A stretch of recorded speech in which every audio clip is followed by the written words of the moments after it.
আলহামদুলিল্লাহ ওয়াসসালাতু ওয়াসসালামু আলা রাসূলিল্লাহ। বাবু মান দাখালা লিয়া উম্মান নাস ফাজাআল ইমামুল আউয়ালু ফাতাআখারাল আউয়ালু আও লাম ইয়াতাআখার জাযাত সালাতুহু ফিহি আয়েশাতু আনিন নবী সাল্লাল্লাহু আলাইহি ওয়াসাল্লাম। আমরা অল্প একটু ডান পাশ থেকে আজকে আপনাদের উদ্দেশ্যে একটু ধরে দেওয়ার নিয়ত করেছি।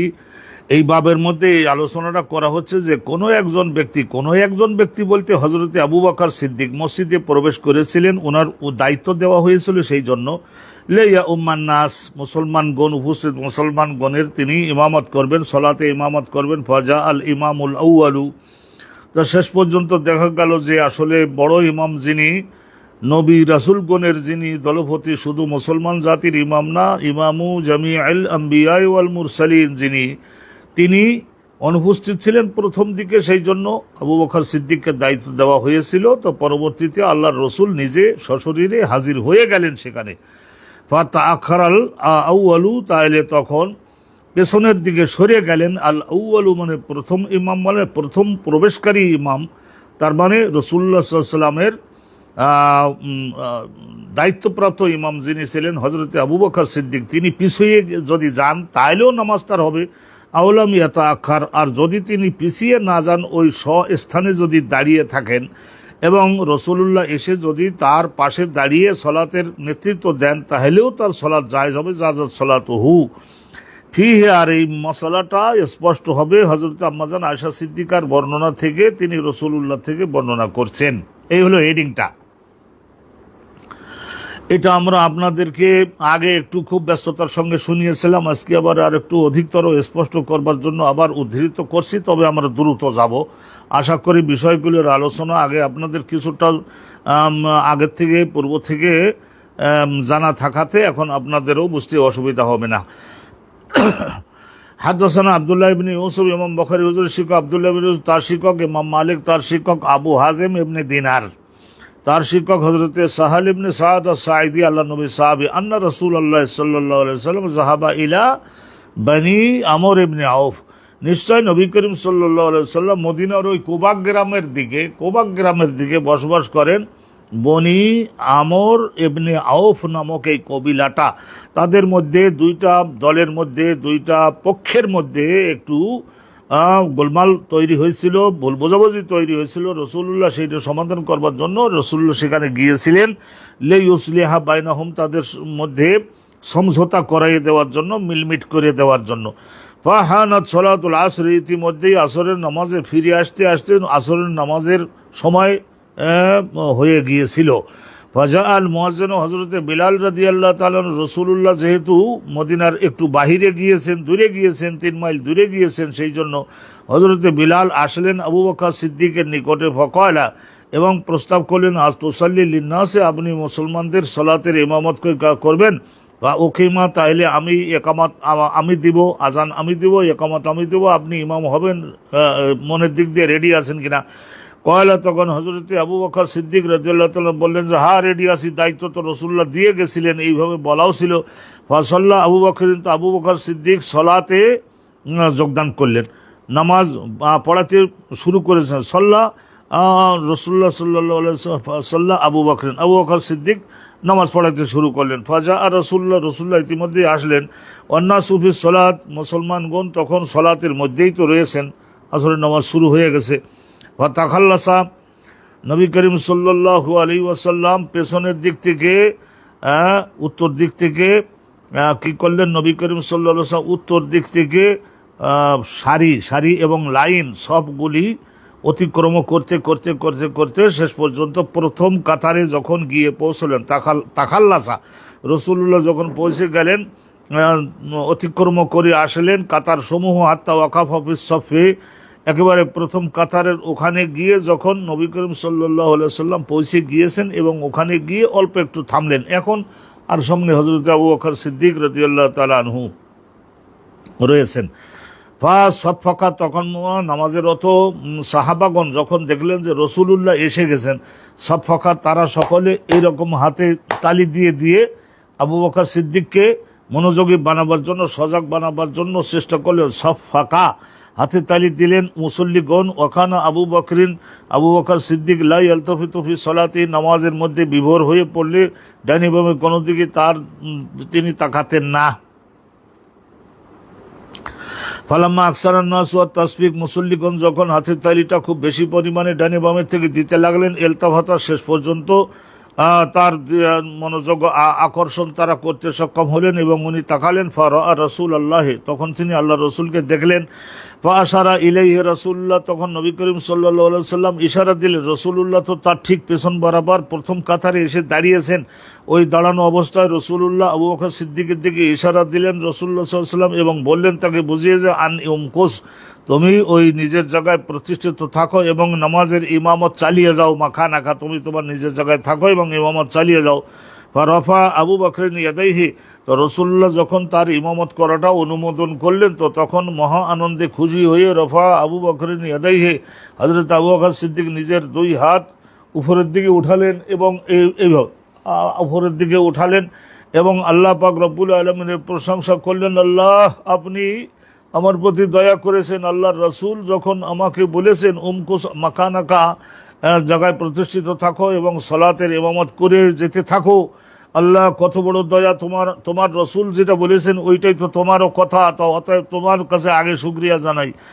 আলামা আমারাহু বিহি রাসূলুল্লাহ তাকে যে নির্দেশ দিয়েছেন যে নামাজ চালিয়ে যাও, এই কথা নামাজ চালিয়ে যাও, মিনজালিকা, তাহলে আলামা আমারাহু বিহি রাসূলুল্লাহ সাল্লাল্লাহু আলাইহি ওয়াসাল্লাম মিনজালিকা, নামাজ চালিয়ে যাও, মুসলমানদের নামাজের ইমামত চালিয়ে যাও, এইটা আল্লাহ নবী যেটা বলেছেন ওইটা তো আল্লাহ রাব্বুল আলামিন আপনারও কথা। রসুল যে আমাকে এত বড় অনুগ্রহ করলেন, আপনার নির্দেশেই তো, আপনার ইশারায় তো করলেন। তাইলে এই জন্য হাত উঁচু করে আল্লাহর প্রশংসা উনি করলেন। সুম্মা ইস্তাআখারা আবু বকর, অতবার আবু বকর সিদ্দিক রাদিয়াল্লাহু তাআলা আনহু বললেন যে এবার তো আদবের ব্যাপার, যদিও এটা আমার জন্য অনুমোদন হয়ে গেছে, তথাপিও আদবেরও তো একটা বিষয়। ইস্তাআখারা, আবু বকর সিদ্দিক পেছনে সরিয়ে আসতে লাগলেন। হাত্তা ইস্তাওয়া ফি সফে, প্রথম সফের মধ্যে গিয়ে উনি যুক্ত হয়ে গেলেন। হাত্তা ইস্তাওয়া, শেষ পর্যন্ত উনি যুক্ত হয়ে গেলেন, সমান সমান হয়ে গেলেন, একেবারে সর্ব অগ্রের ওনার ঠিক বরাবর পেছনে। ওয়া তাকাদ্দামা রাসূলুল্লাহ, আর আবু বকর যখন পিছনে সরিয়ে এসেছেন, তো রাসূলুল্লাহ সাল্লাল্লাহু আলাইহি ওয়াসাল্লাম তখন অগ্রসর হয়ে গেলেন।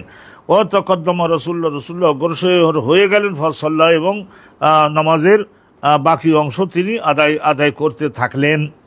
এবং প্রথম রাকাতের রুকুর আগেই তো নবী পাক পৌঁছে গেছিলেন। অর্থাৎ ফালাম্মা ইনসারাফা, নামাজ শেষ করে যখন নবী করিম সাল্লাল্লাহু আলাইহি ওয়াসাল্লাম মুসল্লিগণের দিকে মুখ ফিরিয়ে বললেন, ক্বালা ইয়া আবু বকর, আবু বকর সিদ্দিক একটা মাসালা জানালেন। বললেন, ও হে আবু বকর, মা মানাআকা আন তাসবুতা ইয আমারতুকা, আমি তোমাকে নির্দেশ দেওয়ার পরে তুমি জায়গায় প্রতিষ্ঠিত থাকলা কেন? তোমার সম্মুখে বাধা হয়ে দাঁড়ালো কি? ফাকালা আবু বকর তখন বললেন যে মা কানা ইবনে আবি কুহাফা, মা কানা, কোনোভাবেই সমীচীন হতো না, ইয়া রাসূলুল্লাহ সাল্লাল্লাহু আলাইহি ওয়াসাল্লাম, বৈধ ছিল না, এমনি আবু কুহাফার পুত্র আমি আবু বকরের জন্য ইউসাল্লিয়া বাইনা ইয়াদাই রাসূলুল্লাহকে পেছনে রেখে নামাজের ইমামত করে। ওয়াকালা রাসূলুল্লাহ সাল্লাল্লাহু আলাইহি ওয়াসাল্লাম, তখন সাল্লাল্লাহু আলাইহি ওয়াসাল্লাম তাকে বললেন যে মালি, এরপর আর একটা কথা রাসূলুল্লাহ বললেন যে মালি রাআইতুকুম আকসারতুমুত তাসবিক, ওহে মুসল্লিগণ, তোমরা হাতে তালি দেওয়াটা এত বেশি পরিমাণে করলে কেন? আসলে অত বেশি হাতে তালি দেওয়ার দরকারও তো ছিল না। মান না বাহু শাইউন ফি সলাতিহি, কোনো একজন ব্যক্তি সলাতের মধ্যে আসে, সলাতের মধ্যে থাকা অবস্থায় তার জীবনে যদি কোনো এই ধরনের তাদের নামাজের মধ্যে রত থাকা অবস্থায় কোনো একটা পরিস্থিতি যদি তৈরি হয়ে যায়, ফলে ইউসাব্বে, তাইলে পুরুষদের জন্য আইন হলো সুবহানাল্লাহ এরকম বলা। 2-3 4 সুবহানাল্লাহ জোরে বললেই আবু বকর সিদ্দিক সজাগ হয়ে যেতেন, হাতে তালি দেওয়ার দরকার ছিল না।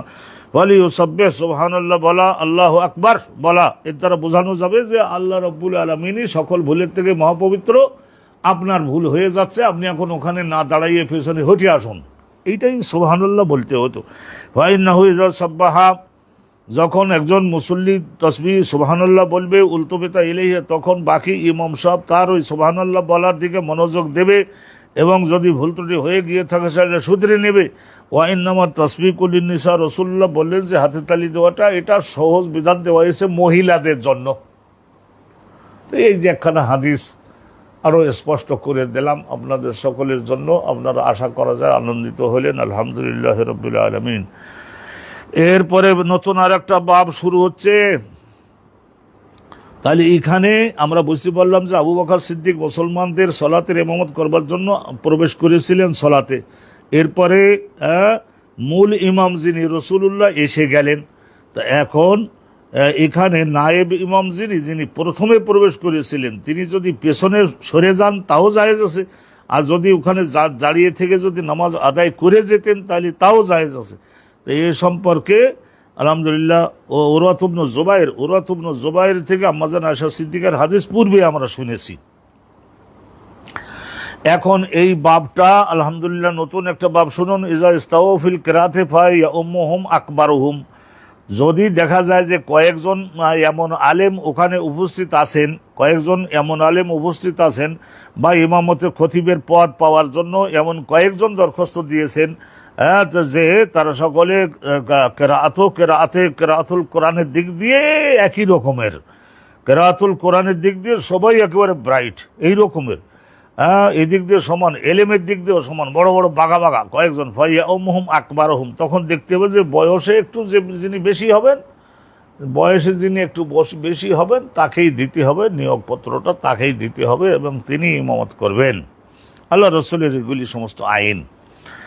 হাদাসানা সুলাইমান ইবনে হারবিন ক্বালা আখবারানা হাম্মাদ ইবনে যায়েদ আন আইয়ুব আস-সুখতিয়ানি আবি কিলাবাতা আন মালিক ইবনে আল-হুয়াইরিস সাহাবী মালিক ইবনে আল-হুয়াইরিস ক্বালা মালিক ইবনে আল-হুয়াইরিস হারিস তাসগীর হুয়াইরিস উনি বলছেন এনারা লাইসি মানে বনু লাইস গোত্রের লোক। কয়লা তিনি বলছেন যে কাদিমনা আলা নবী, আমরা রাসূলুল্লাহর দরবারে আসছিলাম, ওনাহানু সাবাবা, আমরা যে 10-15 জন আসছিলাম আমরা সবাই ছিলাম বয়সে যুবক, এই যে 15, 18, 20, 30, 25 এইরকম, 30, 35, 32 এইরকম, ওনাহানু সাবাবা আমরা ছিলাম। ওয়ালাবিসনা ইনদাহু নাহওয়ান মিন 20 লাইলাতান, আমরা প্রায় 20-21 দিন আল্লাহর নবীর দরবারে অবস্থান করলাম, শিখলাম, আল্লাহর নবীর দরবার থেকে খাইলাম, শেখলাম। অখানান নবী ও সাল্লাল্লাহু আলাইহি ওয়াসাল্লাম রাহিমান, নবী করিম সাল্লাল্লাহু আলাইহি ওয়াসাল্লাম অনেক বড় অনুগ্রহকারী। একটা বাপের মনের মধ্যে সন্তানদের প্রতি কতটুকু দরদ আদর থাকে, মহব্বত থাকে, তার চাইতে লক্ষ লক্ষ গুণ বেশি ছিলেন রাসূলুল্লাহ। বা কয়লা রাসূলুল্লাহ বললেন রাজাতুম ইলা বেলাদিকুম, রাসূলুল্লাহ তাদের চোখ মুখের অবস্থা দেখে বুঝতে তো পারছেন যে বাড়িতে বউ বাচ্চা আছে, মা বাপ আছে, এলাকার লোকজন বন্ধু বান্ধব আছে, তাদের কাছে ফেরত যাওয়ার জন্য একটু আগ্রহের মতো হয়েছে। হ্যাঁ, রাসূলুল্লাহ তাই বলছেন লাউ রাজাতুম ইলা বেলাদিকুম, তোমরা তোমাদের নিজেদের জনপদে যদি ফিরে যেতে, ফাআল্লামতুমুহুম, আর তোমরা যা এখানে শিখছো আমার কাছে সেইগুলি যদি তাদের নিয়ে শিক্ষা দিতে, তাহলে সেইটাই বরং ভালো হতো। তাহলে মরুহুম, তোমরা যখন ওখানে ফিরে যাবা ওই এলাকার লোকদেরকে দিনের দাওয়াত দিয়ে ইসলাম কবুল করলে সলাৎ শিক্ষা দাও। অনুরূপ ফলে ওসল্লু, সলাৎ যেন তারা পড়ে, সলাত কাজা ফিহিনে কাজা, এই নামাজ পড়বে এই টাইম, সলাত কাজা ফিহিনে কাজা, সলাত কাজা ফিহিনে কাজা। ফজরের নামাজ এই টাইমের মধ্যে, জোহরের নামাজ এই টাইমের মধ্যে, আসরের নামাজ এই টাইমের মধ্যে, মাগরিবের নামাজ এই টাইমের মধ্যে, ঈশার নামাজ এই টাইমের মধ্যে, এই সব তাদের শিখে সলাতের ওরা উঠাও, সলাতের মধ্যে দাঁড়াই গেলে আর সলাতের মধ্যে কোরআন শুনলে বাকি কলবের যা সংশোধন পরিবর্তন দরকার আল্লাহ সেটা করে দিবেন। ফয়জা হাদারাতের সলাত, আর একটা কথা বলে দিই, এখন জামাতের সঙ্গে তো নামাজ আদায় করতে গেলে সকলকে জানাতে তো হবে। ফয়জা হাদারাতের সলাতের সময় যখন হাজির হবে, ওয়ালিউআজ্জিন লাকুম আহাদুকুম, তোমাদের মধ্যে যে কোনো একজন যিনি যোগ্য, মিষ্ট কণ্ঠ এবং অনেক বলিষ্ঠ আওয়াজ করতে পারে সেজন্য আজান দেয়। ওয়ালিয়া উম্মাকুম আকবারুকুম, ইমামত করবার সময় তোমাদের মধ্যে সকল বিবেচনায় যিনি বড় হবেন, সিনিয়র হবেন, তিনি ইমামত করবেন। তো আলহামদুলিল্লাহ এটা আমরা জানলাম। আর একখানা বাব আমরা শুরু করছি। ইজা জারা আল ইমাম কওমান ফাআম্মাহুম, একজন বড় ইমাম আজম রাসূলুল্লাহ স্বয়ং যদি জিয়ারাতে যান, ভিজিট করতে যান কওমান, একটা সম্প্রদায়ের লোকদের ওখানে বিশেষ আমন্ত্রণে, তারপর তিনি সেখানে গেলে তাদের সকলের অনুরোধ আসলে বা না আসলে তিনি সেখানে তাদের ইমামত তিনি করবেন, কারণ তার উপস্থিতিতে অন্য লোকের আর ইমামতের কোনো দেয়ার ইজ নো চান্স, কোনো চান্স তো নাই। এখন এই হাদিসটা শুনুন। হাদাসানা মুআয ইবনে আসাদ ক্বালা আখবারনা আব্দুল্লাহ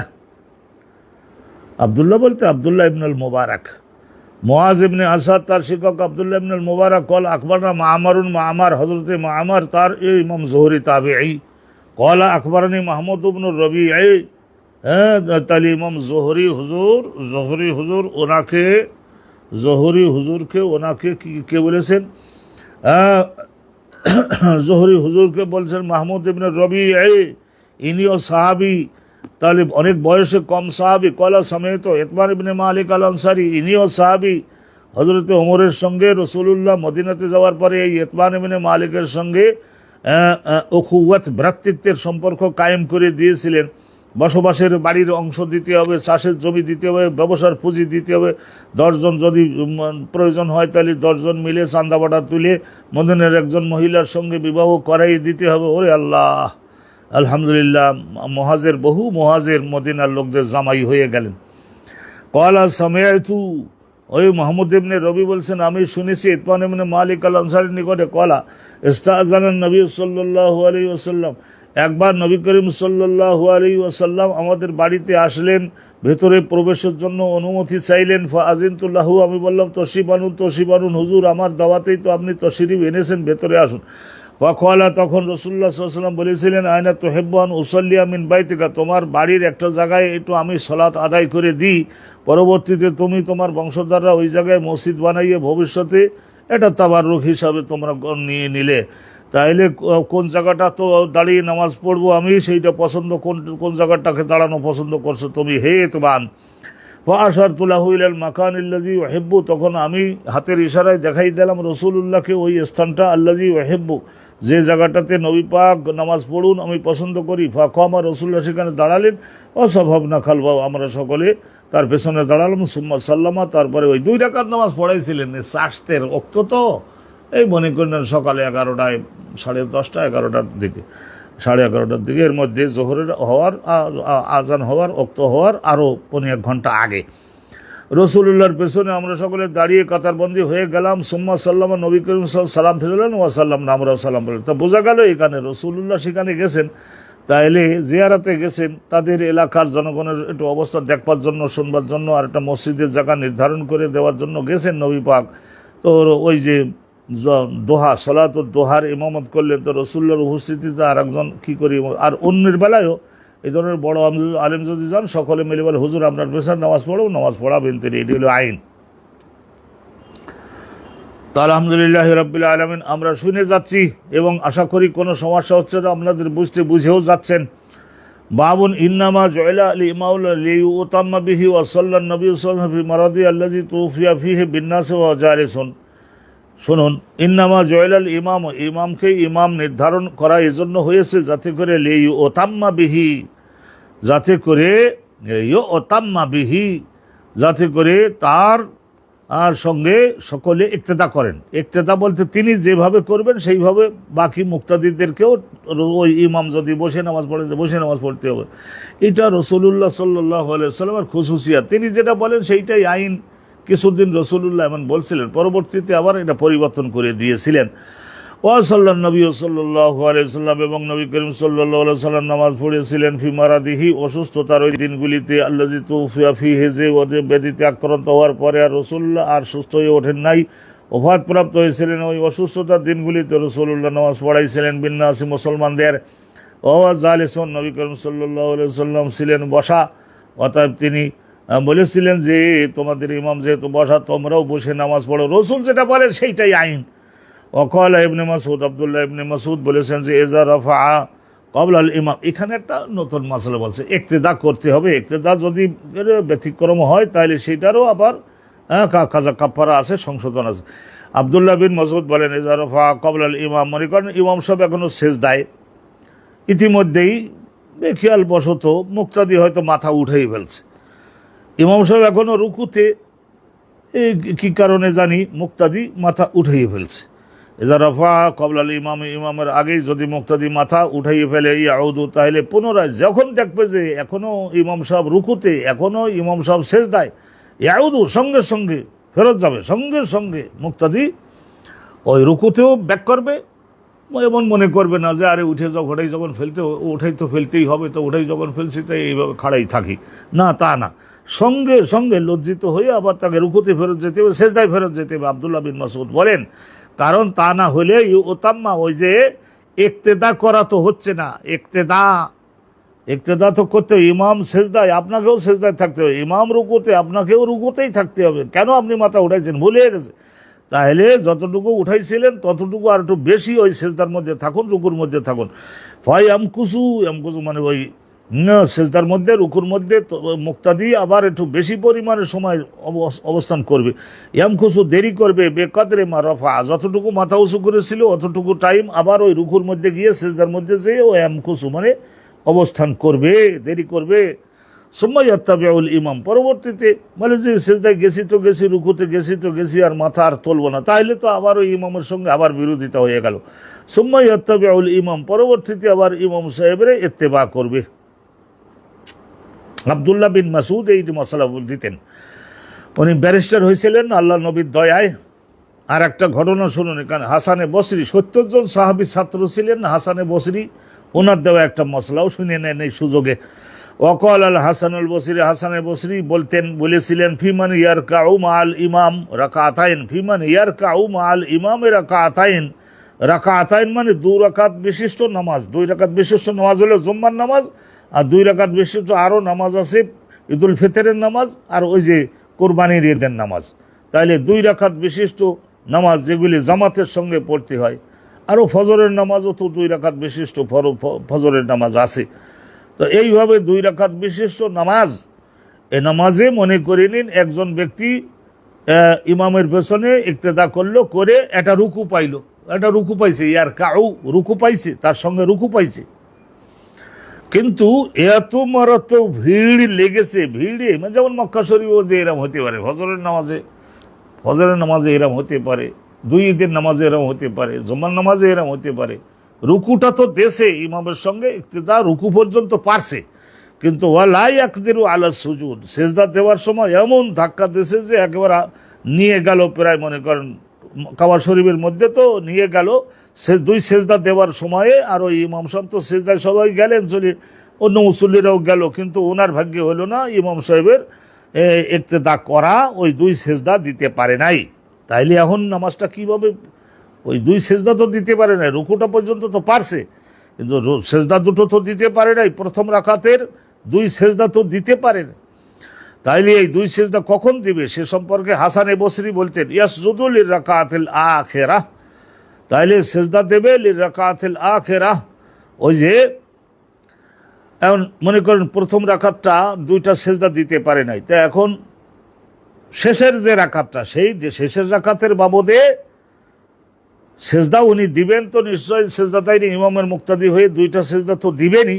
সুম্মা ইয়াকদিয়া রাকাত আল উলা, পরবর্তীতে নিজে খাড়া হয়ে নিজে ওই 2 সেজদা, প্রথম রাকাতের 2 সেজদা তো দিতে পারে নাই, বাকি রয়ে গেছে, তো সেই জন্য সুম্মা ইয়াকদিয়া রাকাত আল উলা, প্রথম রাকাতটা আবার কাজা করবেন, বেসুজুদিহা 2টা সেজদা, তাকে আবার পুনরায় ওই শেষের প্রথম রাকাতটা আবার ইমাম সাহেব সালাম ফেরানোর পরে দাঁড়াইয়ে, তখন ওই যে প্রথম রাকাতটা তো রুকুটা পাইছিল আর সেজদা দুটো পায় নাই, তাহলে তো হয় নাই, তো সেই হিসেবে প্রথম রুকু থেকে শুরু করে 2টা সেজদা সহ আবার তাকে দিতে হবে। তাইলে ইমামের ইক্তেদা করাটা হয়ে যাবে, সালাতটা শুদ্ধ হবে, আল্লাহর কাছে কবুল হবে।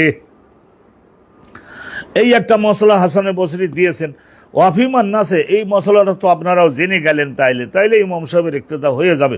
ওয়াফিমান নাসে, আর ওই প্রথম রাকাতে ধাক্কায় পড়ে কি হয় নাই, ধাক্কায় পড়ে ওই প্রথম রাকাতের 2টা সেজদার একটাও দিতে পারেন, ধাক্কাই নিয়ে গেছে, মনে করেন 20 হাত ওই বাড়ি, তারপরে পড়ে গেছে আর করতে পারেন, শেষ পর্যন্ত আবার যখন স্রোত চলে গেল, এটা কাবা ঘরের মধ্যে এরকম হয়, এরকম হয়ে থাকে। দেখা গেল যে একসঙ্গে 5000 লোক তওয়াফ করা শুরু করে দিয়েছে, ওই জায়গায় নামাজ পড়তেছিল, তো এখন রুকুটা পাইছে সেজদার আগেই, 2 সেজদায় তো যাবে, কিন্তু সেজদা যাওয়ার আগেই 4-5 হাজার লোক এসে পড়লো, আর এখন ঠেলে নিয়ে গেল, তার প্রথম 2টা সেজদা দেওয়ার কোনো দাঁড়াবাড়ির তো কোনো সুযোগ দিল না। অনেক সময় পুলিশরা বলে রোহেল জাবাল, এই তো তওয়াফের জায়গা, এখানে নামাজে দাঁড়াইছো কেন, ওই পাহাড়ি এলাকায় যাও, লাইলাতুল কদরে বিশেষ করে এরকম হয়ে থাকে, বোঝাবার জন্য আপনাদের বললাম। এইরকম পরিস্থিতির মধ্যে আমিও একবার পড়ছিলাম।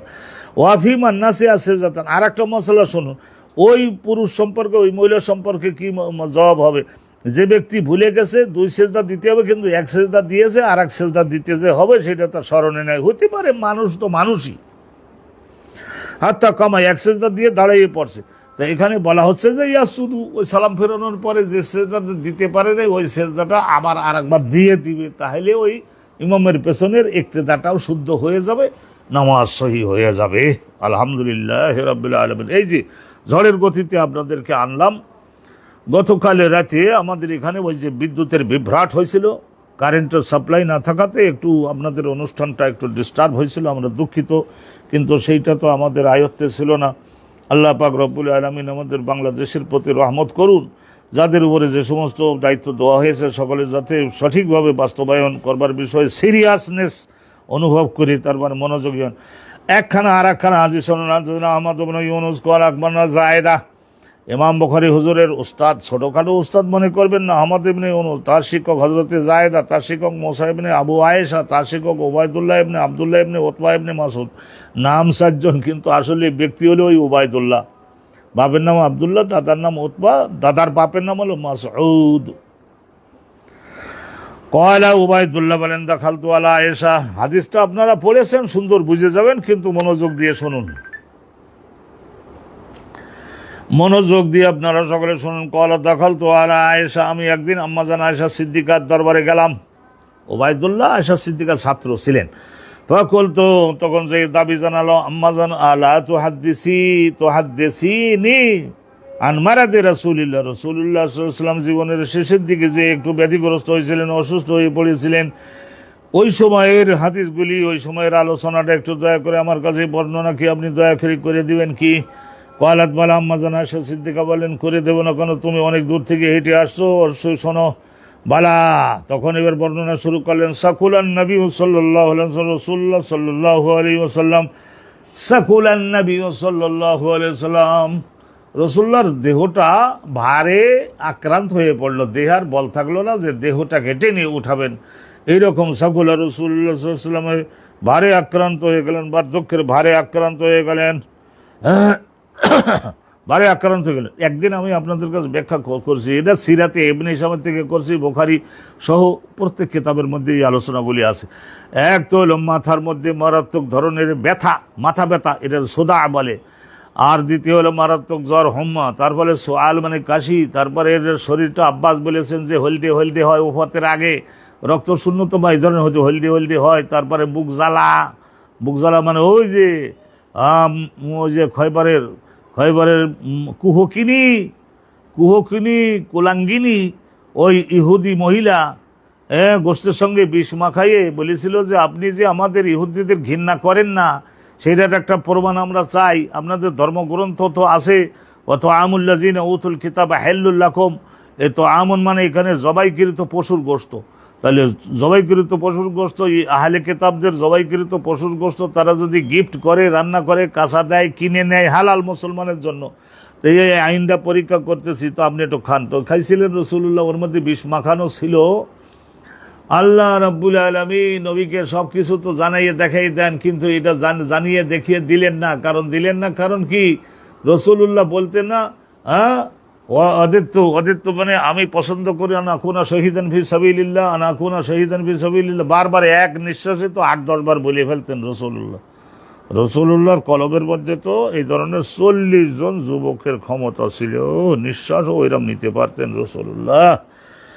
তাইলে ফাকলা, রাসূলুল্লাহ অসুস্থ হওয়ার পরে একদিন এরকম জিজ্ঞাসা করেন, ফাকলা রাসূলুল্লাহ জিজ্ঞাসা করেন, ভালো করে ধরবেন, মনোযোগ দেবেন, এখানে কিন্তু হাদিসটা একটু আমাদের জন্য, আমরা যারা একটু কম জ্ঞান বুদ্ধি রাখি, আমাদের জন্য একটুখানি বোঝাটা একটু কঠিন হবে, তো একটু মনোযোগ দেন।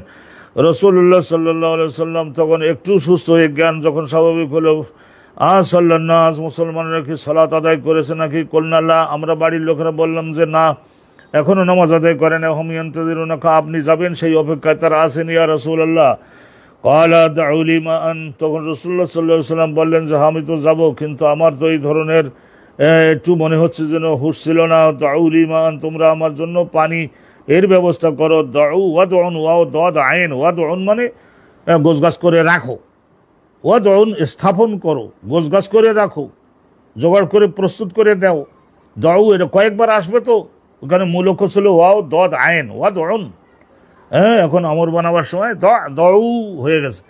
দাউ লিমান, আমার জন্য পানির ব্যবস্থা করে দাও, ফিল্মে দবে, এই পাথর বানানো বিরাট গামলাটার মধ্যে পাথরের বানানো বিরাট গামলাটার মধ্যে 2 হাত চওড়া 2 হাত গভীর, ওর মধ্যে রাসূলুল্লাহ সাল্লাল্লাহু আলাইহি সাল্লামকে বসাইয়ে গোসল দিতেন ওনারা। শেষ সময়ে গোসল দিতেন মেঘদবের মধ্যে। এই মনে করে নেন, 2 হাত চওড়া 1 হাত গভীর, এইরকম পাথরের বানানো। আরে বাপরে বাপ! সেই হযরত হাফসার বাড়ি থেকে আনা হয়েছিল আয়েশার বাড়িতে। এটা হযরত ওমর দিয়েছিলেন হয়তো মেঘদব। কলাত ফা রসুল্লাহ যখন বলেন পানির ব্যবস্থা করো, আমি গোসল করবো। ফা কলাত রসুল আম্মাজান আয়েশা সিদ্দিকা বলেন ফা ফাআলনা, আমরা তার রসুল্লাহর হুকুম মোতাবেক করলাম। ফাগতাসালা রসুল্লাহ, গোসল করলেন। রসুল্লাহ গোসল করলেন মানে ওই রকমের গোসল তালাম, ওই লোকেরা ওই ধরনের গোসল করেন, এটা কাপড় চোপড় ভিজাই শরীরটাতে ভিজাই নেয়। ফাগতাসালা রসুল্লাহ গোসল করলেন। ফা সাহাবা লিয়ানু, অতবার রসুল্লাহ সাল্লাল্লাহু আলাইহি সাল্লাম একটু দণ্ডায়মান হওয়ার জন্য চেষ্টা করলেন। জাহাবালি আনু, দাঁড়াবার জন্য চেষ্টা করলেন। ফা উগমি আলাইহি, অতবার আবার কি হয়ে গেল, রাসূলুল্লাহ সাল্লাল্লাহু আলাইহি ওয়াসাল্লামের হুঁশ চলে গেল। সুম্মা আফাকা, অতবার আবার বেশ 5-7 মিনিট 10 মিনিট পরে আবার জ্ঞান বুদ্ধি আবার ফিরে পেলেন। আফাকা, হুঁশ হলেন, হুঁশ চলে গেল, আবার হুঁশ হলেন। রাসূলুল্লাহর বেলা যে কোন শব্দ প্রয়োগ করা যায়, আল্লাহ যদি কোনো বেয়াদবি হয় আগের থেকে 1000 বার ক্ষমা চাইয়ে রাখতেছি। ফকলা রাসূলুল্লাহ সাল্লাল্লাহু আলাইহি ওয়াসাল্লাম আবার হুঁশ পাওয়ার পরে আবার জিজ্ঞাসা করলেন, আসসাল্লানাস, মুসলমানরা কি সালাত আদায় করেছেন? দ্বিতীয়বার জিজ্ঞাসা করলেন, আসসাল্লানাস, লোকেরা কি নামাজ পড়েছে? কলনা, আমরা বললাম যে না ইয়া রাসূলুল্লাহ, তারা আপনার অপেক্ষায় আছে ইয়া রাসূলুল্লাহ, আপনার পেছনে নামাজ পড়বে বলে তো আইছে। কলা দাউল ইমান, তখন আবার রাসূলুল্লাহ বললেন যে আমার জন্য একটু পানির ব্যবস্থা করো। মেঘদবে ওই পাথরের তৈরি বিরাট গামলা, ওইটা বিরাট, এটার মধ্যে পানির ব্যবস্থা করো। কলাত আম্মাজান আয়েশা সিদ্দিকা বলেন ফা ফাআলনা, আমরা সেটা করলাম। ফাগতাসালা রাসূলুল্লাহ, আবার গোসল করলেন। দেখলেন তাহলে এখানে দ্বিতীয়বার আবার গোসল করলেন মর্মে বর্ণনা পাওয়া যাচ্ছে।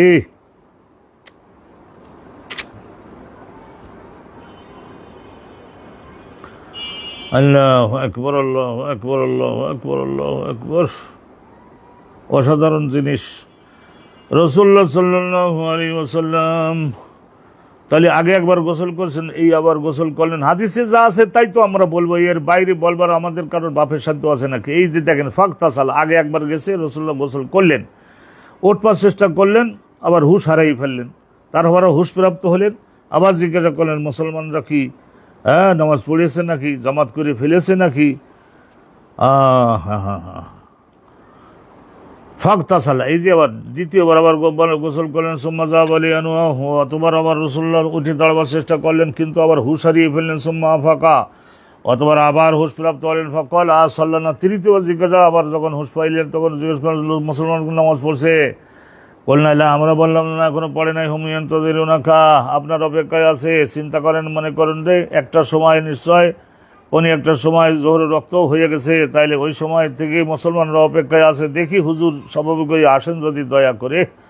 হুম ইয়ানতাযিরুনাকা, আপনার অপেক্ষায় আছে ইয়া রাসূলুল্লাহ। ক্বালা দাউ লিমান, তো আবার বললেন পানির জোগাড় করে দাও। ফিল মেঘদবে, মেঘদবের মধ্যে। ফাকাদা, নবী করিম সাল্লাল্লাহু আলাইহি ওয়াসাল্লাম উঠে বসলেন। কাদা এবার আছে উঠে বসলেন, আর আগে কোনো কাদা নাই, এবার উঠে বসলেন। ফা যাহাবা লিয়ানু, আগে ছিল যাহাবার, এখন হলো কাদা। নবী করিম সাল্লাল্লাহু আলাইহি ওয়াসাল্লাম উঠে বললেন, ফাগতাসালা, গোসল করলেন। সুম্মা যাহাবা লিয়ানু আফা উগমি আলাইহি, তারপর আবার উঠে দাঁড়াতে চেষ্টা করলেন নবী করিম সাল্লাল্লাহু আলাইহি ওয়াসাল্লাম। উঠে দাঁড়াতে চেষ্টা করলেন, হুঁশ হারিয়ে ফেললেন। সুম্মা আফাকা, আবার হুঁশ প্রাপ্ত হলেন। ফাকালা, অতবার নবী করিম চতুর্থবারে বলতেছেন, আসসাল্লানাস, মুসলমানরা কি নামাজ পড়েছে? কলনা, আমরা বললাম যে না রাসূলুল্লাহ, মুসলমান নামাজ পড়া। হুম ইয়ানতাযিরুনাকা, আপনি যাবেন নামাজ পড়াবেন সেই অপেক্ষায় আছে ইয়া রাসূলুল্লাহ। ওয়ান্নাসু উকুফুন ফিল মসজিদে, মসজিদের মধ্যে হাজার হাজার মানুষ, তারা সকলে উকুফুন আকিফুন, আটকা পড়ে আছে, থেমে রয়েছে। লাবিসুন, অবস্থান করে রয়েছে। বিল মসজিদে ইয়ানতাযিরুনান নবিয়্যা, তাদের নবী কখন যাবে সেই অপেক্ষায় তারা আছে। লে সালাতিল ইশা ইলা আখিরাহ, এবং শেষ পর্যন্ত এইটা বললেন যে ঈশায়ে আউয়াল বলে, অনেক সময় মাগরিবকে ঈশায়ে আউয়াল বলতো, আর ঈশার নামাজকে ঈশায়ে আখেরা মানে দ্বিতীয় ঈশা বলতো ওই সময়কার লোকেরা। তখন তা বোঝা গেল, মনে করেন যেমন জোহরের নামাজের সময় তখনও অপেক্ষায় ছিল, আসর নামাজ, মাগরিব নামাজ, ঈশার নামাজ, এই যে চতুর্থবারে।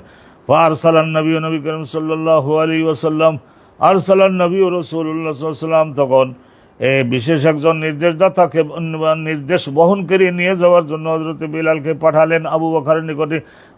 ইউসাল্লিয়া বিন্নাস, মুসলমানগণের সালাতের ইমামত তুমি করে দাও। আমি তো চেষ্টা করতেছিলাম, যখনই দাঁড়াতে যাই সঙ্গে সঙ্গে এই ধরনের হুঁশ হারিয়ে ফেলি। ফাআতাহু, তো বোঝা গেল যে আল্লাহ রাব্বুল আলামিন আর বোধহয় যেতে দেবে না। ফাআতাহুর রাসূল, হযরত বিলাল আবু বকর সিদ্দিকের নিকটে আসলেন। ফাকালা, এসে বলেন, ইন্না রাসূলুল্লাহ, কলা ইয়াকুলুর পরে সবসময় ইন্না হয়, কলা ইয়াকুলু কুল লা তাকুল, সুম্মার পরে অনুরূপভাবে এইরকম 10 জায়গা মুমে পেসার, এই যে ইন্নারে মাকসুর পড়তে হয়, এটা ব্যাকরণের নিয়ম, শিখে নেবেন। ফাকালা ইন্না রাসূলুল্লাহ সাল্লাল্লাহু আলাইহি ওয়াসাল্লাম ইয়ামুরুকা, হে আবু বকর, আপনাকে নবী পাক নির্দেশ দিয়েছেন, আন তুসাল্লিয়া বিন্নাস, মুসলমানগণের সালাতের ইমামত আপনি করে দিন। ফাকালা আবু বকর, হযরত আবু বকর সিদ্দিক বললেন, ফাকালা আবু বকর সিদ্দিক বললেন, ওয়া কানা রাজুলান রাকিকান, হযরত আবু বকর সিদ্দিক নিজে বললেন, উনি ওয়া কানা রাজুলান রাকিকান, নরম দিলের মানুষ ছিলেন, উনি কান্দাকাটিটা বেশি জানতেন। ইয়া উমর, হে উমর ভাই, সাল্লি বিন্নাস, মুসলমানদের ইমামতি করে নামাজটা তুমি পড়াই দাও, তোমার মধ্যে কঠোরতা আছে, রাসূলুল্লাহ আসতে পারতেছে না, এইসব মনে করি আমার তো দেহের মধ্যে কলবের মধ্যে ব্রেনের মধ্যে বল বলতেই নাই, আমি তো এমনি হয়েছি, পড়ে গেছি প্রায়। ফাকালা হযরত ওমর বললেন, ফাকালা লাহু ওমর, হযরত ওমর তখন আবু বকরকে পাল্টা বললেন, আনতা আকাম বিযালিকা, আপনার উপস্থিতিতে আমি যে আপনার পেছনে রেখে ইমামতিতে যাব, এই ধরনের অবদান, এই ধরনের পরহেজগারি, এই ধরনের তাকওয়া, এই ধরনের প্রস্তুতি, এই ধরনের অনুমোদন রাসূলুল্লাহর পক্ষ থেকে আমি ওমরের পক্ষে নাই। ফাসাল্লা আবু বকরেন তিলকাল আইয়াম, তাই এরপর থেকে হযরত আবু বকর সিদ্দিক কি করলেন, তিলকাল আইয়াম, ওই যে 3 দিন 4 দিন যাই বলেন, এই কয়েকদিনের নামাজের নবী পাক যেতে পারেন নাই, তো আবু বকর সিদ্দিক নামাজের ইমামত করেছিলেন। সুম্মা ইন্না, এই যে সুম্মার পরে ইন্না পড়তে হয়েছে, সুম্মার পরে, সুম্মা ইন্নান নাবিয়া, অতবার নবী করিম সাল্লাল্লাহু আলাইহি ওয়াসাল্লাম ওয়াজাদা মিন নাফসিহি খিফাতান, ভালো করে ধরবেন, ওয়াজাদা মিন নাফসিহি খিফাতান, হযরতে নবী করিম সাল্লাল্লাহু আলাইহি ওয়াসাল্লাম এখন সর্বশেষ নিভে যাওয়ার আগে বাতি যেমন একবার ভালোভাবে জ্বলে ওঠে, শেষ জ্বলে ওঠা, ওয়াজাদা মিন নাফসিহি খিফাতান, তাইলে রোগ ব্যাধির একটু হালকা হয়ে গেল, ওই যে রোগ ব্যাধি একটু হালকা হয়ে গেল। ফাখারাজা বাইনা রিজলাইনি রাজুলাইনি, হযরত নবী পাক সাল্লাল্লাহু আলাইহি ওয়াসাল্লাম বাহির হলেন নিজের ঘরের মধ্য থেকে, বাইনা রাজুলাইনি, 2 জন ব্যক্তির 2টা ঘাড়ের উপরে ভর দিয়ে, তারা ভালো করে ডাইন হাত দিয়ে, একজন ডাইন হাত দিয়ে একজন বাম হাত দিয়ে নবী পাকের বগলের নিচে দিয়ে ধরলেন, আর রাসূলুল্লাহ ওই 2 জনের ঘাড়ের উপরে ভর দিয়ে ধরলেন। দেহ তো ভারী আক্রান্ত হয়ে গেল। আহাদুহুমাল আব্বাস, একজন ছিলেন হযরত আব্বাস, সালাতে যোহরে, পরের দিন একেবারে ফাইনাল ডেতে যোহরের নামাজ, দেখেন আহাদুহুমাল আব্বাস সালাতে যোহরের নামাজে হুজুর গেলেন। আবু বকর ইউসাল্লি বিন্নাস, আবু বকর সিদ্দিক তখন মুসলমানগণের সালাতের ইমামত করা শুরু করে দিয়েছেন। শুরু হওয়ার পরে নবী পাক ইচ্ছা করে যাচ্ছেন, দেখছেন আবু বকর সিদ্দিকে পরবর্তীতে শাসনকর্তা হবেন যে, তো সেইটার অনুমোদন তো দিতে হবে, সিগন্যাল তো দিতে হবে, ওপেন প্রকাশ্য একটা সিগন্যাল তো দিতে হবে। ওয়ালাম্মা রাআহু আবু বকর রাসূলুল্লাহ সাল্লাল্লাহু আলাইহি ওয়াসাল্লাম, রাসূলুল্লাহর গলার এরকম একটু না আওয়াজ শুনলেই তো সাহাবারা সবাই বুঝে ফেলতেন যে this is really sound of the prophet, রাসূলুল্লাহর কণ্ঠের আওয়াজ, সুবহানাল্লাহি ওয়া বিহামদিহি। ওয়ালাম্মা রাআহু আবু বকর, হযরত আবু বকর সিদ্দিক যখন রাসূলুল্লাহকে দেখলেন, যাহাবা লিয়াতাখারা, তখন হযরত আবু বকর সিদ্দিক পেছনের দিকে দ্রুত গতিতে হটিয়ে আসা শুরু করলেন, পেছনের দিকে পিছিয়ে আসছেন। ফাআউমা ইলাইহি রাসূলুল্লাহ সাল্লাল্লাহু আলাইহি ওয়াসাল্লাম, হাতের ইশারার সাহায্যে আবু বকরকে বললেন, নবী আউমা ইলাইহি নবী সাল্লাল্লাহু আলাইহি ওয়াসাল্লাম বিআন লা ইয়াতাখারা, আবু বকর যাতে দায়িত্ব পালন থেকে পেছনে না হটিয়ে আসলে তো হবে না, জগৎ চালিয়ে নিতে তো হবে, পেছনের দিকে সরিয়ে আসলে তো আর হবে না, বিপদ দিকে পেছনের দিকে সরিয়ে আসলে তো আর হবে না।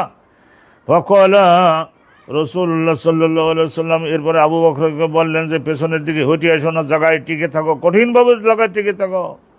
এই যখন বললেন, আবু বকর পর্বতের মতো ক্ষমতা প্রাপ্ত হয়ে গেলেন, এর ফয়েজ বলে।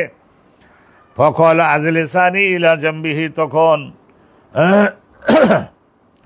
এরপরে রাসূলুল্লাহ বললেন, ওই যে 2 জনের ঘাড়ের উপরে ভর দিয়ে যাচ্ছিলেন, তাদের 2 জনকে নবী পাক বললেন, তোমরা 2 জন আমাকে বসাইয়ে দাও, ইলা জামবি, আবু বকরের বাম পাশে আমাকে বসাও। আর এক রিওয়ায়াতে আছে বাম পাশে না ডান পাশে, এইটা এই হাদিসে নাই, আর এক হাদিসে আছে।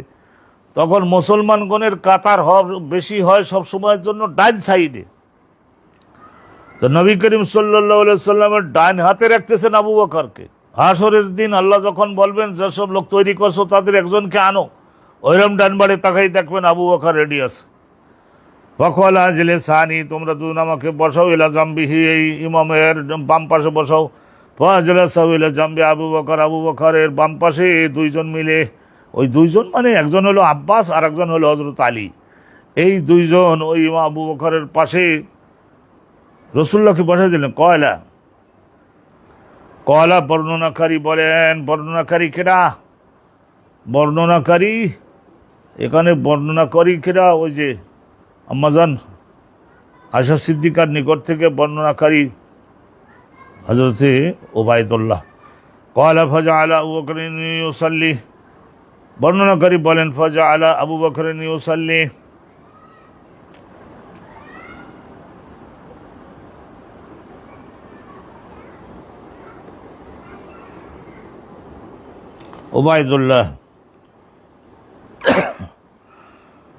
ওবায়দুল্লাহ বলেন যে ফাজআলা আবু বকর ইউসাল্লি, এটা আয়েশার বর্ণনা থেকে নিয়ে তিনি বলতে পারেন।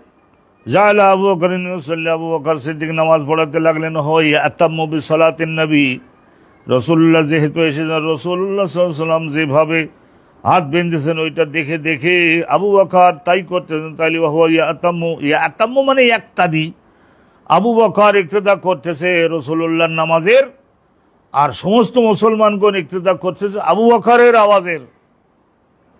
বেসলাতে আবি বকর, আবু বকরের সলাতের মুক্তাদি হচ্ছে জগতের সমস্ত মানুষ, আর আবু বকর মুক্তাদি হতেছে রাসূলুল্লাহর নামাজের, রাসূলুল্লাহ সাল্লাল্লাহু আলাইহি ওয়াসাল্লামের সলাতের। বুঝেছেন? এই জায়গায় তো ভালো করে ধরবেন। আবু বকর জগৎবাসীর কাছে তুলে ধরতেছেন নবী পাকের নামাজটাকে, আর জগতের সমস্ত মুসলমানগণ অনুসরণ করতেছেন আবু বকরের নামাজের।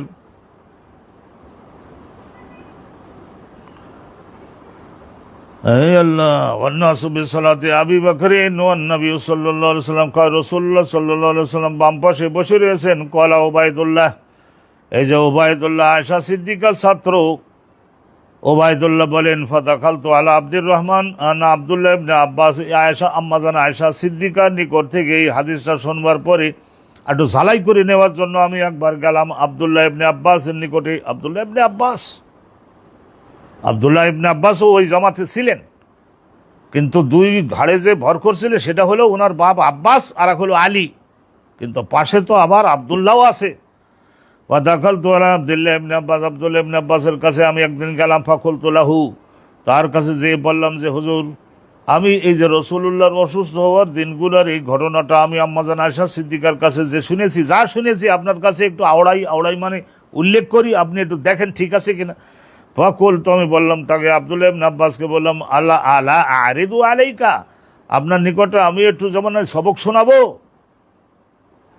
মা হাদাসাতিনি আয়েশা, তো আয়েশা সিদ্দিকা আমার কাছে যেগুলি বলেছেন, আনমারাতিন নবী, নবী পাক সাল্লাল্লাহু আলাইহি ওয়াসাল্লাম অসুস্থ হওয়ার দিনগুলির বিবরণটা, নামাজ পড়ানোর বিবরণটা। তখন আব্দুল্লাহ ইবনে আব্বাস বলেন, হাতে মানে বলো, আচ্ছা বলো।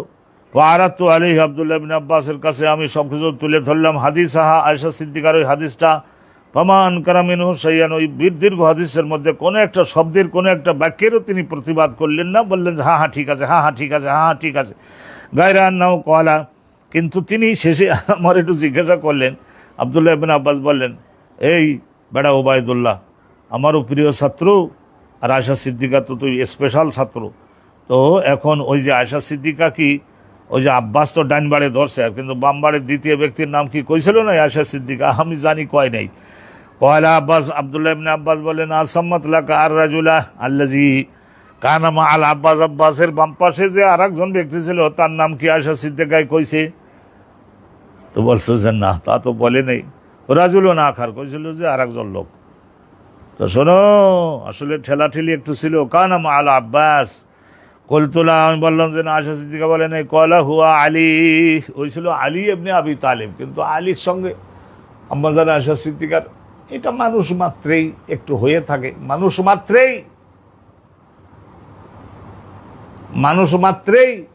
একটু হয়ে থাকে। ওই যে হযরতে আলী একবার রাসূলুল্লাহ জিজ্ঞাসা করেছিলেন হযরতে আলীর কাছে ওই মুনাফিকরা তো এইসব কথা রটনা করে দেশে। তা এখন হে উসামা, তুমি কি মনে করো? তো উসামা বলছিলেন না, লা আজন্য বেহা সুআন, আমি এই বাড়িতে মানুষ হয়েছি না, মারফাটের থেকে বাহির হওয়ার পর থেকে এই বাড়িতে আমি মানুষ হয়েছি না, আর আমি মেয়ে লোক চিনি। ওসামা বিন জায়েদ বলছিলেন লা আজন্য বিহা সুআন, কোন রকমের মন্দ বলতে কিছু নাই ওনার মধ্যে। কিন্তু একটা জিনিস যেটা আছে সেটা আপনারা আমি খুলে বলি, ওই মেস্তার মা মাছ কুটতে, তরকারি কুটতে, ধুতে যখন চলে যায়, বলে যায় আম্মাজান, এই যে দুধের হাড়িটা কিন্তু চুলার উপরে আছে, এটা মাঝে মাঝে আগুন একটু বেশি হয়ে গেলে উঠলেই উঠি যেন পড়ে যায়, এইটা একটু লক্ষ্য রাখবেন যে পড়ে যাচ্ছে কিনা, এটা একটু লক্ষ্য রাখ। আসে দেখে হিয়া তানাম, ঘুমাই পড়ছে। এইটা একটু বয়স কম, সেই হিসেবে এরকম একটু ঘুমাই টুমাই, এই একটা যে তা বাদে আলহামদুলিল্লাহ করে বলতে পারি কোন রকমের এদিক ওদিক না। ইয়া রাসূলুল্লাহ, ও মুনাফিকদের কথা বাদ দেন। ওসামা বিন জায়েদ কি সুন্দর বল। হযরতে আলীকে জিজ্ঞাসা করলেন, ও আলী, তুমি তো আমার কলিজার ধন, ছোটবেলাতে মানুষ করছি, আর এই 1 মাস পর্যন্ত মুসলমান জাতি এই ধরনের মহাবিপদে পড়ে গেছি, মুনাফিকরা এই সমস্ত কথা রটনা করে দিয়েছে, এখন তুমি কি বলো, কি করতে পারি এখন? হযরত আলী বলেছিলেন, উনি বলেছিলেন 100% মহা সত্য কথা দিলের মধ্যে, ওনারও মহাপবিত্র চিন্তা, ইয়া রাসূলুল্লাহ, একজন নবী রসুলগণের দলপতি, 1 মাস পর্যন্ত সব কর্মসূচি আমাদের বন্ধ হয়েছে একজন মেয়ে লোকের কারণে। আওয়ালাইসাত ইমরাতুন গায়রুহা, এই আপনার এখন যত বিয়ে আপনি করছেন, খাদিজা সে তো আপনার চাইতে 15-20 বছর বয়স বেশি ছিল, তো চলে গেছে। এরপরে যেগুলি বিবাহ শাদী করেছেন, 12 জনের এই বিধবা, তালাক প্রাপ্তা, এই সমস্ত তালাক প্রাপ্তা মহিলা, বিধবা মহিলা, স্বামী মারা গেছেন, এই রকমের মহাবিপদে পড়েছে বাপে, তো তাদের উদ্ধার করতে গিয়ে বা একটা গোলমাল মিটাবার জন্য ইহুদিদের সঙ্গে আত্মীয়তা কর, বিভিন্ন উদ্দেশ্যে আপনি আত্মীয়তা করেছেন, কিন্তু ইয়া রাসূলুল্লাহ সাল্লাল্লাহু আলাইহি ওয়াসাল্লাম, আপনার জন্য একটু ফরমায়েশ পালন করতে পারি, বয়স কম, একজন স্ত্রী আপনার দরকার, সেটা আমরা সকলে বুঝি, কিন্তু ইয়া রাসূলুল্লাহ সাল্লাল্লাহু আলাইহি ওয়াসাল্লাম, এই যে এক সফরে যান উনি, তারপরে ওই যে হার হারাইয়ে কি সমস্যায় আমাদের ফেললেন, আর ওনার এই অসাবধানতার কারণেই তো এই ঘটনাটা ঘটলো। মুনাফিকরা 12 রকমের কথা বলবার সুযোগ পাচ্ছে। ইয়া রাসূলুল্লাহ, এই ঘটনাকে কেন্দ্র করে আমরা সবাই কি শেষ হয়ে যাব? ইয়া রাসূলুল্লাহ, আওয়ালাইসাত ইমরাতুন গায়রুহা, এই কথাটা উনি বলেছিলেন। তাহলে ওনার মতো এরকম অল্প বয়সী আরো তো অন্য মহিলা আমরা আর একজন খুঁজে আনতে পারি আপনার জন্য, এই রকমের একটা কথা বলেছিলেন। এই কথাটা চিন্তা করে দেখেন, রাসূলুল্লাহ আর ওসামা বিন জায়েদ আর হযরতে আলী বিন আবি তালেব ছাড়া ওই যে 3 জন বাদে আর কেউ ছিল না। তাইলে এই কথাটা আয়েশা সিদ্দিকার নলেজে কে দিলেন? এমনও হতে পারে যে আল্লাহর নবী তো সোজা সরল মানুষ ছিলেন, তিনিও বলেছেন যে দেখো সাবধান হতে হয়, কত বিপদের একেবারে কর্নার থেকে আল্লাহ তোমাকে বাঁচিয়ে আনছেন আল্লাহ রাব্বুল আলামিন। শেষ পর্যন্ত হযরত আম্মাজান আয়েশা সিদ্দিকা, উনিও তো মহাপবিত্র নারী ছিলেন, মহাপবিত্র নারী ছিলেন। এখানে তাফসীরের মধ্যে একটা কথা এসেছে, সেটা আমি আপনাদের কাছে বলে দেই, যে রাসূলুল্লাহ সাল্লাল্লাহু আলাইহি ওয়াসাল্লাম এই যে মশা এবং বড় বড় ডাস, মাছি আর মশা, এই মশাগুলি আর মাছিগুলি, এরা তো আপনারা জানেন যে যেমন পাকা কাঁঠাল, পাকা আম, পাকা মাছ, এইগুলির উপরে বসে, অনুরূপভাবে ময়লার উপরে বসে, ময়লা মানুষের মল তার উপরেও বসে। তো ওই তাদের পায়ে এবং মুখে এগুলি ময়লা লেগে থাকে, সেই জন্য তারা এসে যে জায়গায় বসবে সেখানে কিছুটা হলেও তো ময়লা লাগিয়ে দিতে পারবে। তো রাসূলুল্লাহ সাল্লাল্লাহু আলাইহি ওয়াসাল্লামের দেহে আল্লাহ এটা এমন ব্যবস্থা করে রেখেছিলেন যে এই ময়লা যাদের পায়ে যুক্ত, এরকম মশা মাছি, তারা যাতে নবীর দেহে বসতে না পারে, নিশ্চয় কাছাকাছি বসবার জন্য যখন কাছে আসতো সঙ্গে সঙ্গে একটা বিরাট আগুনের তাপের মতো আল্লাহ সৃষ্টি করে দিতেন নবীর গায়ে, এই ময়লা পায়ে যুক্ত থাকার কারণে নবীর দেহে যাতে ময়লা লাগাই দিতে না পারে, সেজন্য প্রতিরক্ষা ব্যবস্থা আল্লাহ করেছিলেন। তাই যদি হয়ে থাকে তাহলে চিন্তা করেন, নবী পাক সাল্লাল্লাহু আলাইহি ওয়াসাল্লামের যিনি স্ত্রী নবী পাকের শরীর মোবারক, দেহ মোবারক স্পর্শ করবেন, তো অতএব কোনো একজন স্ত্রী যদি মহিলার সঙ্গে মন্দের সঙ্গে যুক্ত থাকে, তাকে আল্লাহ রাব্বুল আলামিন আমার নবীর দেহকে স্পর্শ করবার সুযোগ কিভাবে দিবেন, এটা তো চিন্তা কল্পনাও করা যায় না। আম্মাজান আয়েশা সিদ্দিকা রাদিয়াল্লাহু তাআলা আনহা, ওনার কারণেই তো কোরআনের এই আয়াত, সূরা নূরের আয়াতে, হুজরাতের আয়াত, তায়াম্মুমের আয়াত, কত রকমের আয়াত নাজিল হওয়ার একটা ওসিলা উনি হয়ে যেতে পারলেন। তা লোকেরা বলতো না ইন্নাকে লা বারাকাতুন, হে আয়েশা সিদ্দিকা, আপনি তো দেখছেন মহাবরকত, মহাকল্যাণ আপনি আল্লাহর পক্ষ থেকে মানব জাতির জন্য টেনে আনলেন। তা যাই হোক, সকলেই মহাপবিত্র ছিলেন, কিন্তু এই যে একটু দিলে কষ্ট, মানুষ হিসাবে একটু দিলে কষ্ট, তো সেই জন্য অনেকেই বলে থাকেন যে এই যে জঙ্গে জামাল থেকে শুরু করে কত কিছু যে হয়ে গেল, এইটা হজরতে ওই যে কথাটা কে পৌঁছাইছিল ওনার কাছে আল্লাহ তাআলাই জানেন। তো কানামা আলা আব্বাস কলতুল্লাহ কলা হুয়া আলী, ওই দ্বিতীয় ব্যক্তি ছিলেন হজরতে আলী, একবারে আব্বাস আর এক পাশে আলী। আর একখানা হাদিস আমরা পড়ি, তারপর পাতাটা উল্টাই দিব।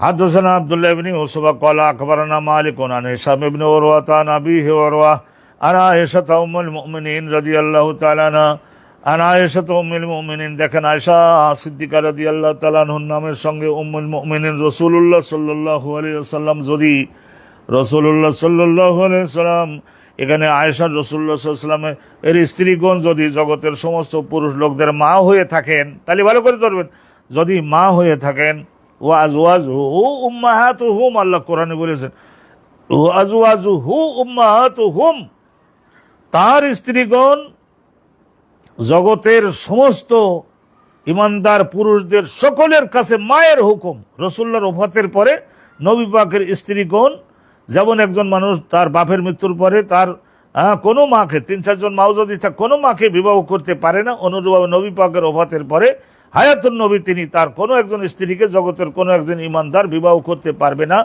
তা ওইখানে তফসিরের মধ্যে বলা হয়েছে এই আয়াতের ব্যাখ্যায়, ওয়াজওয়াজুহু উম্মাহাতুহুম, এখন নবী পাকের স্ত্রীগণ যদি হয়ে থাকেন জগতের সমস্ত ইমানদারদের মা, তাহলে রাসূলুল্লাহ সাল্লাল্লাহু আলাইহি ওয়াসাল্লাম যদি বাপ না হন, রাসূলুল্লাহ যদি রুহানি পিতা না হন, তাহলে কোন আইনে ওনার স্ত্রীগণ আমাদের মা হবেন? তাহলে মায়েদের স্বামী তো বাপ। এই জন্যই আব্দুল্লাহ বিন মাসউদ রাদিয়াল্লাহু তাআলা আনহু থেকে ওই মুতাওয়াতির কিরাত, এটাও কিন্তু জানবেন ওই আয়াতটা, আন-নাবিয়্যু আওলা বিল মুমিনিনা মিন আনফুসিহিম, আন-নাবিয়্যু আওলা বিল মুমিনিনা মিন আনফুসিহিম, এরপরে ওয়া আজওয়াজুহু উম্মাহাতুহুম, এর আগে মাঝখানে ওখানে আরেকটা কথা ছিল, আল্লাহ রাব্বুল আলামিন সেটা ডান পাশ থেকে বাম পাশ থেকে বুঝে নেওয়া যায় হিসাবে ওইটা আল্লাহ রাব্বুল আলামিন কি করেছেন, এইটা মানসুখ করেন নাই, কিন্তু ওইটা মুসহাফের মধ্যে জিবরাইল বলেছেন এটা উল্লেখ করা লাগবে না, আল্লাহ বলেছেন এটা উল্লেখ করা লাগবে না, ওটা আশপাশ থেকে বুঝে নেওয়া যায়। আন-নাবিয়্যু আওলা বিল মুমিনিনা মিন আনফুসিহিম ওয়া হুয়া আবুন লাহুম, এই কথাটা ওয়া হুয়া আবুন লাহুম, এই কথাটা ওই জায়গায় ছিল, এটাও মুতাওয়াতির কিরাত। তা না হলে ওয়াজওয়াজু উম্মাহাতুহুম, তিনি যদি আবুন লাহুম না হন, তাহলে তার স্ত্রীগণ জগতের সমস্ত ইমানদারদের মা কিভাবে হবে? আনা আয়েশা উম্মুল মুমিনিন আন্নাহা ক্বালাত, আম্মা জান আয়েশা সিদ্দিকা রাদিয়াল্লাহু তাআলা আনহা বলেছেন, সাল্লা রাসূলুল্লাহ সাল্লাল্লাহু আলাইহি ওয়াসাল্লাম ফি বাইতিহি, হযরত নবী করিম সাল্লাল্লাহু আলাইহি ওয়াসাল্লাম একদিন নিজের ঘরের মধ্যে নামাজ পড়লেন, হওয়া শাকিন শেকায়েত মানে অনেক বড় অসুস্থ, মারিদুন ফাসাল্লাল্লাহু আলাইহি ওয়াসাল্লাম, রাসূলুল্লাহ বসে বসে নামাজ পড়লেন, ফরজ নামাজও বসে পড়লেন। ওয়া সাল্লাল্লাহু রাআহু কওমান, নবী করিম সাল্লাল্লাহু আলাইহি ওয়াসাল্লামের পেছনে মুক্তাদি হয়ে হাজার হাজার মুসলমান তারাও কওমান কিয়ামান দাঁড়িয়ে নামাজ পড়লেন। ফাআশারা ইলাইহিম, দাঁড়িয়ে নামাজ পড়তে শুরু করেছে। রাসূলুল্লাহ তাদেরকে সকলকে ইশারা করে বললেন, আন ইজলিসু, তোমরা বসে বসে নামাজ পড়ো, চোখে দাও না আমি ইমাম, আমাকে অনুসরণ করতে হবে, আমি যদি বসে পড়ি তোমাদেরও বসে পড়তে হবে, দাঁড়ানোর ক্ষমতা থাকা সত্ত্বেও। ফালাম্মা ইনসারাফা, নামাজ যখন শেষ হয়ে গেল, ক্বালা, রাসূলুল্লাহ তাদের বোঝাবার জন্য বলেছিলেন, ইন্নামা জুইলাল ইমামু লিইউতাম্মা, ইমাম তো এই জন্য বানাই দেওয়া হয়েছে, লিইউতাম্মা বিহি, সকল দিক থেকে তার অনুসরণ মুক্তাদিরে যাতে করে।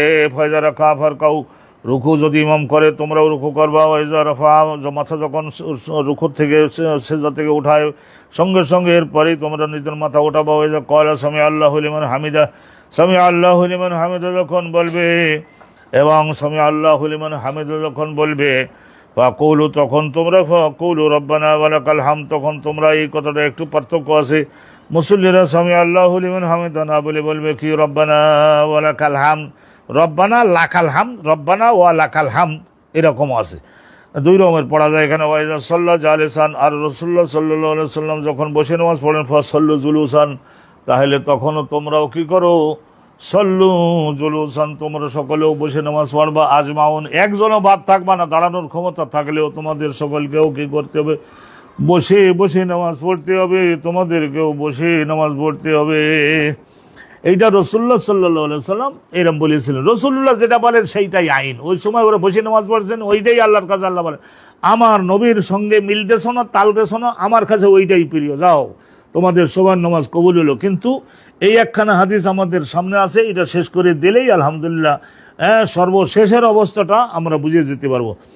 হাদাথানা আব্দুল্লাহ ইবনে ইউসুফ ক্বাল আখবারনা মালিক আন ইবনে শিহাব আন আনাস ইবনে মালিক আন রাসূলুল্লাহ সাল্লাল্লাহু আলাইহি ওয়াসাল্লাম রাকিবা ফারাসান, নবী করিম সাল্লাল্লাহু আলাইহি ওয়াসাল্লাম রাকিবা ফারাসান, একবার একটা শেষ বয়সের দিকে রাকিবা ফারাসান একটা অশ্বের পিঠে রাসূলুল্লাহ আরোহণ করেছিলেন। ফাসরে আনহু, নবী করিম সাল্লাল্লাহু আলাইহি ওয়াসাল্লাম কে ওই ঘোড়াটা ওই ঘোড়াটা তেজস্বী মারাত্মক ঘোড়াটা রাসূলুল্লাহ সাল্লাল্লাহু আলাইহি ওয়াসাল্লামের দেহে ওই সময় বল ক্ষমতা অতটা ছিল না, ফেলে দিয়েছিল, ভূপাতিত করেছিল। ফা জোহেশা শাকুয়াল আইমান, নবী করিম সাল্লাল্লাহু আলাইহি ওয়াসাল্লামের এই বুকের এই পাশে এই চামড়া, হাতে আর এই বুকে তলপেটের এখানে চামড়া কেটে গেছিল, জোহেশা একটু চামড়া কেটে গিয়েছিল ডান পাশে।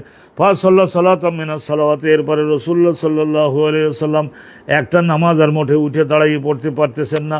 তো রাসূলুল্লাহ সাল্লাল্লাহু আলাইহি ওয়াসাল্লাম এই মারাত্মক ব্যথার কারণে কায়দুন বসে নামাজ পড়ছিলেন। ফাসাল্লাইনা ওয়ারা আহু, আমরা সকলে নামাজ পড়লাম রাসূলুল্লাহর পেছনে মুক্তাদি হয়ে, কউদান বসে বসে আমরাও নামাজ পড়লাম। ফালাম ইনসারাফা, নামাজ যখন রাসূলুল্লাহ শেষ করলেন, ক্বালা, রাসূলুল্লাহ বললেন ইন্নামা জুইলাল ইমামু লিইউতাম্মা, ইমাম বানাই দেওয়া হয়েছে, আল্লাহ বানাই দিয়েছেন, তোমরা ইমামকে ইক্তেদা করবা, সেই জন্যই আল্লাহ ইমামকে বানিয়েছেন।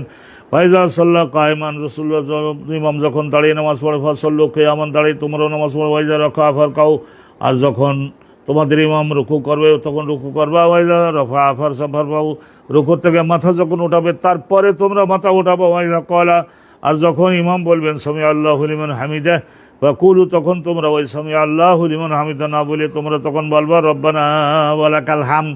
ওয়াইজা সাল্লা জালিসান ফাসাল্লু জুলুসান আজমাউন, ওই আগের এই হাদিসটা, যখন ইমাম বসে নামাজ পড়বে তখন তোমরা দাঁড়াবার ক্ষমতা থাকা সত্ত্বেও তোমরা সকলে, একজনও বাদ যাবে না, তোমরা সকলে বসে নামাজ পড়বা। তো এইটা দেখেন এইখানে, আর এই সামান্য একটা লাইন আছে, এটা করলে ইনশাআল্লাহ মশালাটা শেষ হয়ে গেল। কলা আবু আব্দুল্লাহ ইমাম বুখারী হুজুরের কুনিয়াত মানে ডাকনাম আবু আব্দুল্লাহ ইমাম বুখারী বলেন, কল আল হুমায়দি, এই মশলাটা আমি আমার উস্তাদ হজরতে হুমায়দি ইমাম শাফি সাহেবের কলিজার টুকরা ছিলেন, ওনার এক নম্বরের ছাত্র ছিলেন হজরতে ইমাম শাফি রহমতুল্লাহি আলাইহি। মিশরে ওই যে কায়রো শহরের দক্ষিণ এলাকায় ইমাম শাফি সাহেব হুজুরের মাজার আমি জিয়ারত করছি, মোহাম্মদ ইবনে ইদরিস আশ-শাফিঈ, ওনার পাশে আল্লামা ওয়াকি রহমতুল্লাহি আলাইহি এর মাজারও জিয়ারত করছি। ওখানে হযরতে লাইস বিন সাদের মাজার রয়েছে, ওই যে ফুস্তাতে, সেটাও জিয়ারত করছি, আল্লাহ তৌফিক দিয়েছেন। ক্বাল আল হুমায়দি, হযরতে হুমায়দি হুজুর বলেন, হুমায়দি মানে বুঝতে পারছেন তো, এখানে ওনার নাম ছিল কি জানেন? ওনার নাম ছিল আব্দুল্লাহ ইবনে জুবাইরে, মক্কার লোক, হুমায়দি মক্কার লোক, হুমায়দি কুরাইশি, এনে হজরত হুমায়দি অনেক প্রবীণ হুজুর ছিলেন। তো সেই জন্য ইমাম বুখারী মাঝে মাঝে জিজ্ঞাসা করতেন, ওস্তাদের ওস্তাদ আছে না? আমাদের ওস্তাদ বুখারীর ওস্তাদ হুমায়দি।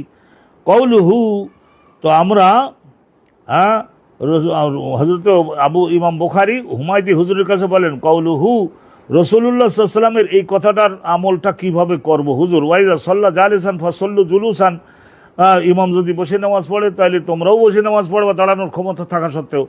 হুয়াফি মারাদি, তো উনি বললেন যে হুয়াফি মারাদি আল কাদিম, তো বলছেন যে একেবারে অনেকদিন আগের একটা অসুস্থ থাকা অবস্থায় নবী পাক সাল্লাল্লাহু আলাইহি ওয়াসাল্লাম এইটা বলেছিলেন।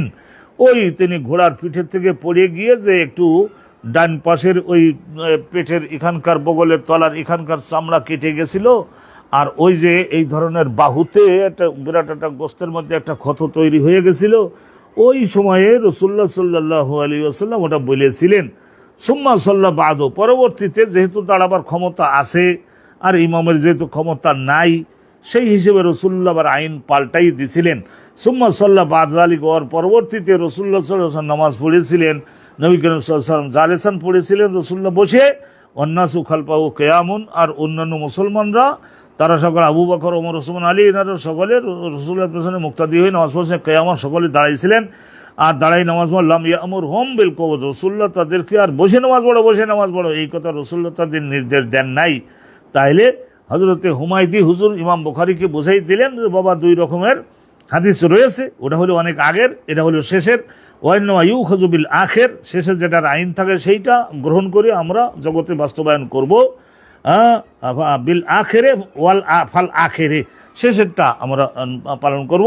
মিন ফাইলিন নবী সাল্লাল্লাহু আলাইহি ওয়াসাল্লাম, হযরতে নবী করিম সাল্লাল্লাহু আলাইহি ওয়াসাল্লাম জীবনের প্রথম দিকে হয়তো এক রকমের করেছেন, কিন্তু শেষের দিকে যেটা করেছেন সেইটাই আমরা আলহামদুলিল্লাহ আমরা গ্রহণ করব। আল্লাহ পাক রব্বুল আলামিন রহমত করুন আমাদের সকলের। আজকের এই মাহফিলটা অত্যন্ত সুন্দর মাহফিল আপনাদের জন্য হয়েছে, আল্লাহ তাআলা কবুল করুন এবং আপনারা সকলে ভালোভাবে ব্যাপকভাবে একটু প্রসারে আয়োজন করুন এবং নিজেরা শিখুন। আগামীকাল থেকে দেখবেন যে আমরা ইনশাল্লাহ দ্রুত গতিতে কোনো দিন আমরা 2 সভা পর্যন্ত যাওয়ার চেষ্টা করব। আজকের এই পর্যন্তই সুসম্পন্ন করছি। ওয়া আখিরু দাওয়ানা আনিল হামদুলিল্লাহি রাব্বিল আলামিন। আসসালামু আলাইকুম ওয়া রাহমাতুল্লাহি ওয়া বারাকাতুহু।